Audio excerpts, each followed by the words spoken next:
उधर जब रमन और रक्षित के कानों में इंस्पेक्टर अभिनव की आवाज़ गई तो रक्षित ने झुलझुलाते हुए कहा, मन तो कर रहा है कि सबसे पहले इसे ही शूट करूं। जब से आया है तब से माइक में चिल्ला चिल्ला कर सिर में दर्द किए जा रहा है। तभी रमन ने भी कहा, एक काम कर, बैक साइड पहरा दे रहे आदमियों को इन पुलिस वालों पर फायरिंग करने के लिए बोल दे। ये जब तक गोलियों का स्वाद नहीं चखेंगे यहाँ से नहीं जाएंगे। रक्षक ने भी उसे सहमति जताई और अपने आदमियों को उन पर हमला करने के लिए बोल दिया। वहीं ऑडिटोरियम रूम में धीरे से लोग उस रॉ के पास आ गए जिसमें सुहानी बैठी थी। उधर कियान का आइडिया काम कर गया। रमन के आदमी कॉलेज के बैक साइड एरिया को छोड़कर दूसरी तरफ चले गए थे। वहां का रास्ता क्लियर होते ही दोनों वहीं से कॉलेज में घुसे और फिर दोनों अंदर आकर अलग अलग हो गए। जहां एक तरफ कियान नीचे की तरफ आया तो वहीं रिहान ऊपर की तरफ चला गया। रिहान और रक्षित के आदमी उनके कहने पर इंस्पेक्टर अभिनव के ऊपर गोलियां चलाने लगे थे। उन लोगों का ध्यान अब सिर्फ पुलिस वालों पर था। उन्हें जरा सा भी अंदाजा नहीं था कि कोई उनकी सांसें रोकने के लिए उनके करीब आ रहा है।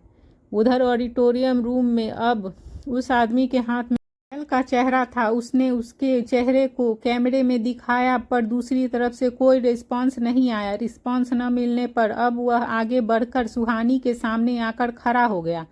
फिर वह सुहानी के बालों को पकड़कर उसके चेहरे को ऊपर करके कैमरे में दिखाने लगा। वहीं सिक्योरिटी रूम में रमन और रक्षित उसका चेहरा देखकर खुश हो गए थे। तभी रक्षित ने कॉल किया तो उसी आदमी ने कॉल पिक किया जिसके हाथ में इस वक्त सुहानी के बाल थे। उसने रक्षित की बात सुनकर ओके कहा और कॉल कट कर दिया। फिर उसने सुहानी को उठाया और उसे अपने साथ ले जाने लगा। यह देखकर सुहानी के डाउट अब क्लियर हो गए थे। यह लोग उसी के लिए आए थे। उन आदमी को सुहानी को अपने साथ ले जाते हुए देखकर अंशिका और पायल ने उसे रोकने की कोशिश की तो उस आदमी ने अंशिका के गाल पर एक थप्पड़ मार दिया। थप्पड़ पड़ते ही अंशिका नीचे गिर पड़ी। पायल उसे उठाने लगी तो उस आदमी ने कहा, अब और किसी को अपनी होशियारी दिखानी है। उसकी बात सुनकर सभी डर गए। सुहानी ने अंशिका को देखा और खुद से कहा, आई एम सॉरी यार, यह सब मेरी वजह से हो रहा है। तुम सभी को मेरी वजह से ही सफ़र करना पड़ रहा है। फिर वह आदमी सुहानी को लेकर उसी रूम में आ गया जहां रक्षित और रमन बैठे उसका इंतजार कर रहे थे। सुहानी को अपने सामने देखकर रक्षित और रमन चेयर से उठकर उसके पास गए और उसे देखकर स्माइल करते हुए रमन ने कहा, तो कैसी हो मिस अरण्या सिंघानिया। सुहानी उसके मुंह से अपना असली नाम सुनकर उन्हें तीखी नज़रों से घूरने लगी। रक्षित ने उसे देखकर हंसते हुए कहा, क्या हुआ, अपना असली नाम सुनकर शॉक्ड हो गई क्या? या फिर तुझे इस नकली नाम और नकली पहचान की आदत हो गई है? तभी रमन ने डेविल स्माइल करते हुए कहा, तुझे क्या लगता था हम तुझे ढूंढ नहीं पाएंगे? सुहानी ने एकदम से अपने एक्सप्रेशन चेंज किए और उन्हें देखकर स्माइल करते हुए कहा, तुम लोगों ने ढूंढ तो लिया मुझे पर थोड़ी देर कर दी। रक्षित ने उसे सवालिया नज़रों से देखते हुए कहा, क्या मतलब? सुहानी ने अपनी स्माइल को बरकरार रखते हुए कहा, मतलब यह कि अगर तुम दोनों ने 9 महीने पहले मुझे ढूंढा होता तो तुम मुझे आसानी से मार सकते थे, पर अब तुम मुझे आसानी से तो क्या मुश्किल से भी नहीं मार सकते। मुझे मार पाना अब तुम लोगों के लिए नामुमकिन है। उसकी बात पर रमन ने हंसते हुए कहा, मौत सामने खड़ी है और इसकी बातें सुनो। इतना कॉन्फिडेंट कहाँ से आया तुम में? कौन बचाएगा तुझे हमसे? सुहानी ने अपने दोनों हाथों सीने पर बांध लिए और उन्हें देखते हुए कहा, तुम्हारे लिए तो अब मैं ही काफ़ी हूँ, पर फिर भी तुम्हारी जानकारी के लिए बता दूँ। यह कहते हुए उसने अपने गले में पहने मंगलसूत्र को बाहर निकाला और उसे दोनों को दिखाते हुए आगे कहा, जानते हो ना इसका क्या मतलब है? उसके मंगलसूत्र को देखकर रक्षित ने कहा, ओह, तो तुमने शादी कर ली? तभी रमन ने कहा, अब जब तुमने शादी कर ली ही थी तो आराम से अपने पति के साथ लाइफ एंजॉय करती ना। क्या ज़रूरत थी तुझे खुराना को मारने की? देख अब भेज दिया ना उस आहूजा ने हमें तुझे मारने के लिए। दोनों की बात पर सुहानी ने कहा, अफसोस कि अब तुम दोनों मुझे मार तो क्या छू भी नहीं सकते। यह सुनकर रमन ने कहा, बहुत ज़्यादा भरोसा है तुझे अपने सो कोल्ड हस्बैंड पर। यह कहकर वह हंसने लगा। फिर उसने हंसते हुए ही आगे कहा, चल तुझे एक सीक्रेट बताता हूँ। वह रात तुझे याद है ना जब तेरे बंगले में आग लगी थी। रमन की बात को पूरा करते हुए रक्षित ने कहा, वो हम ही थे। हमने ही उस रात तेरे घर को बम से उड़ा दिया था। यह कहकर वे दोनों ही जोर जोर से हंसने लगे थे। वहीं सुहानी की आंखों के सामने एक बार फिर से वह पल आ गया था जब उसके मम्मी पापा उसकी आंखों के सामने जल रहे थे। उसके चेहरे पर इतना गुस्सा आ गया था कि वह अभी के अभी उन दोनों को वहीं तरपा तरपा कर मार देना चाहती थी। दोनों को हंसते हुए देखकर उसने खुद से कहा, जब वक्त आ गया है जो रिहान ने सिखाया है उसकी प्रैक्टिकल करने का। तभी सुहानी ने रमन के मुंह पर एक जोरदार थप्पड़ मारा और उसे धक्का दिया। रक्षित ने यह देखा तो उसने आगे बढ़कर सुहानी पर अटैक किया। तभी उसने रक्षित का हाथ पकड़कर उसके हाथ को मोड़ दिया और उसके दोनों पैरों के बीच जोर से किक किया। रक्षित जोर से चिल्लाया और वहीं गिर गया। तभी रमन उठा और उस फिर से सुहानी पर अटैक किया, पर तभी उसने उसके अटैक को डिफेंड करते हुए रोका और उसे फिर से मारकर नीचे गिरा दिया। पर तभी पीछे से उसके एक आदमी ने सुहानी को पकड़ लिया। यह देखकर रमन उठा और उसने गुस्से से सुहानी पर हाथ उठाते हुए कहा, बहुत हाथ पैर चलने लगे हैं न तेरे। तभी सुहानी ने उसे रोकते हुए कहा, गलती से भी यह गलती मत करना, बहुत बुरी मौत मरोगे तुम दोनों। उसकी बात सुनकर रमन का हाथ हवा में ही रुक गया और उसने फिर से गुस्से में कहा, किसकी धमकी दे रही हो तुम हमें? कौन है वह जो तुझे हमसे बचाएगा आएगा? हमें इतना सब कुछ प्लान सिर्फ तुझे मारने के लिए किया है। आज तू खत्म और तेरी यह कहानी खत्म। उसकी बात सुनकर सुहानी ने होठों को तिरछा करके मुस्कुराते हुए कहा, कोशिश करके देख लो, मुझे मारना तुम दोनों का सपना बनकर ही रह जाएगा। और हाँ, वह आएगा नहीं, अब तक आ गए होंगे। यह कहकर उसकी मुस्कान और गहरी हो गई। उधर रिहान ने टॉप फ्लोर के सभी आदमियों को मार दिया था, तो वहीं कियान भी सबको मारता हुआ ऑडिटोरियम रूम तक आ गया था। वह ऑडिटोरियम रूम के अंदर घुसते ही रमन और रक्षित के आदमियों को एक एक करके शूट करने लगा। जब तक उन लोगों के कुछ समझ में आता तब तक वे सभी उनकी गोलियों का शिकार बन चुके थे।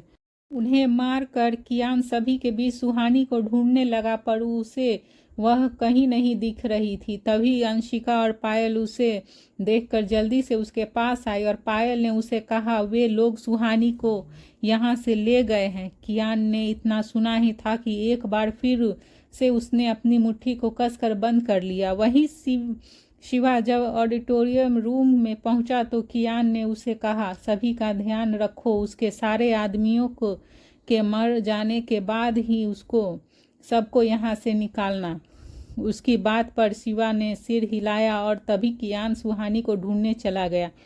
वहीं उधर रूम में सुहानी ने उस मोटे आदमी के पेट में कोहनी मारी जिसने उसे पकड़ रखा था। उसे मारकर उसने तेजी से रक्षित और रमन को धक्का दिया। उसकी वजह से दोनों के कदम लड़खड़ा गए और वे दोनों थोड़ा पीछे हो गए।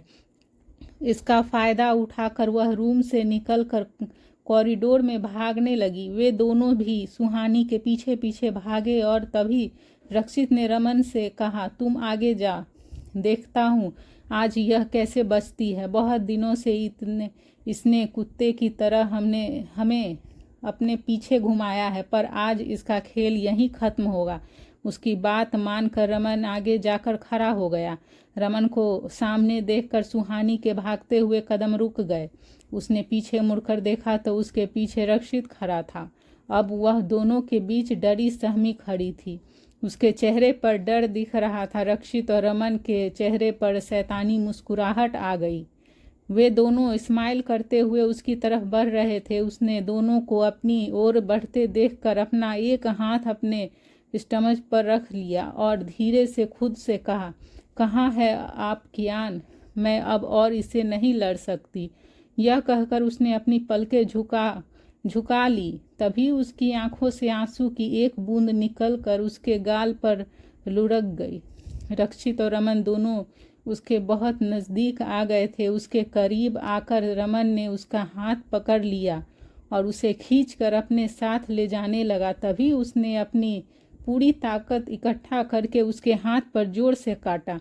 सुहानी के ऐसे काटने से रमन ने अपना हाथ छुड़ाकर उसे जोर से धक्का दिया।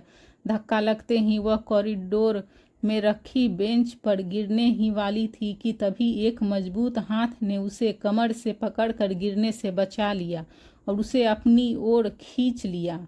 उसने गिरने के डर से अपनी आंखें बंद कर ली थी, पर जैसे ही उसने फील हुआ कि वह गिरी नहीं बल्कि किसी की बाहों में है, तो उस अपनी आंखें खोली और उस शख्स को देखा। एक पल के लिए दो आंखें चार हुई। कियान उसकी आंखों में ही देख रहा था। सुहानी की आंखों में आंसू थे। उसका एक हाथ उसके स्टमच पर था।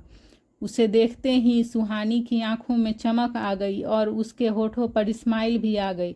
कियान ने उसे सही से खड़ा किया और उसे वहीं बेंच पर बिठाते हुए कहा, क्या मुझे सच में देर हो गई आने में? यह सुनकर सुहानी ने अपना सिर न में हिला दिया।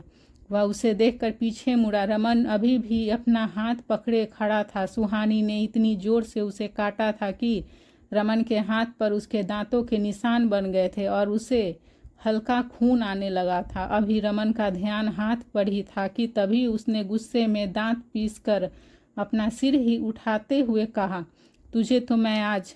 अभी उसने इतना कहा ही था कि तभी उसकी आंखें डेविल की आंखों से जा मिली, जो उसे ही शिकारी नज़रों से देख रहा था। कियान भूखे शेर की तरह दोनों को देख रहा था, जैसे वह अभी उसे खा जाएगा। फिर उसकी तरफ बढ़ते हुए कियान ने उसे कहा, तुझे यह नहीं करना चाहिए था। तभी रमन और रक्षित दोनों ने एक एक पंच बनाया और फोर्स के साथ कियान के ऊपर वार किया, पर तभी उसने दोनों के पंच को अपने दोनों हाथों में पकड़ते हुए उन दोनों को घूर कर देखा। दोनों के चेहरे पर दर्द की लकीरें दिखने लगी थी। कियान की पकड़ उसके हाथों पर इतनी मजबूत थी कि वे दोनों अपना हाथ पीछे खींच रहे थे, पर उनकी लाख कोशिशों के बाद भी वे उससे अपना हाथ नहीं छुड़ा पा रहे थे। वहीं कियान के इस मूव से उसके बाइसेप की कट्स अच्छे से दिख रहे थे और उन कट्स पर उभरी हुई नसें उसे डेंजर लुक दे रही थी। सुहानी की आंखें कियान को देखकर चौड़ी हो रही थी।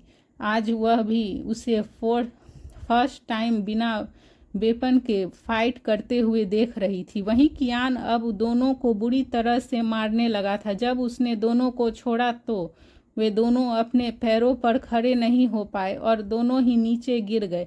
रक्षित की बॉडी के हर हिस्से में खून बह रहा था। तो वहीं रमन ने कियान को देखकर मन ही मन खुद से कहा, तो तेरे इतने कॉन्फिडेंट होने की वजह यह था अरुणाया, मैंने तुझे एस्टिमेट करके गलती की है। रमन की नज़रें कियान पर थी और वह दर्द से तड़प रहा था। जैसे ही कियान फिर से उसे मारने के लिए आगे बढ़ा तो सुहानी ने उसे आवाज़ देकर रोक लिया। वह पीछे मुड़कर उसे देखने लगा। तभी सुहानी उठकर उसके पास आई और उसकी आंखों में देखते हुए उसने कहा, इन्हें अब मैं सजा दूंगी।